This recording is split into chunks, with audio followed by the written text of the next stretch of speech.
Prezident İlham Əliyev bugün Sudan Respublikasının ölkəmizdə yeni təyin olunmuş fövqəladə və səlahiyyətli səfiri Ənəs El-Tayeb El-Qaylani Mustafanın etimadnaməsini qəbul edib. Səfir etimadnaməsini dövlətimizin başçısına təqdim etdi.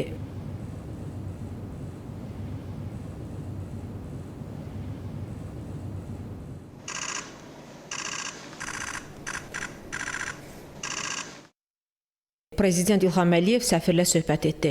Dövlətimizin başçısı Azərbaycanın və Sudanın daim bir-birinin ərazi bütövlüyü və suverenliyini dəstəklədiyini, Birləşmiş Millətlər Təşkilatı, İslam Əməkdaşlıq Təşkilatı, Qoşulmama Hərəkatı və digər beynəlxalq təşkilatlarda ölkələrimizin uğurlu əməkdaşlığını qeyd etdi. Prezident İlham Əliyev Sudanın prezidenti ilə Qoşulmama Hərəkatının Bakıda keçirilmiş zirvə toplantısı və Antalya diplomatik forumu çərçivəsində görüşlərini və ikitərəfli əlaqələrin inkişafına dair müzakirələri məmnunluqla xatırladı. Səfir Sudan Respublikasının Suveren Keçid Şurasının sədri Abdelfəttah Əl-Burhan Abdelrahman Əl-Burhanın salamlarını dövlətimizin başçısına çatdırdı. Prezident İlham Əliyev salamlara görə minnətdarlığını bildirdi. Onun da salamlarını Abdelfəttah Əl-Burhan Abdelrahman Əl-Burhana çatdırmağı xahiş etdi.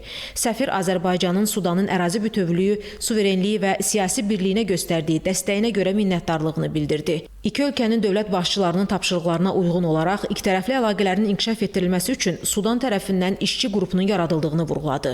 Ənəs El-Tayeb El-Qaylani Mustafa Sudanlı tələbələrə ölkəmiz tərəfindən təhsil təqaüdünün ayrılmasına görə minnətdarlığını bildirərək bu təqaüdlərin artırılmasını xahiş etdi.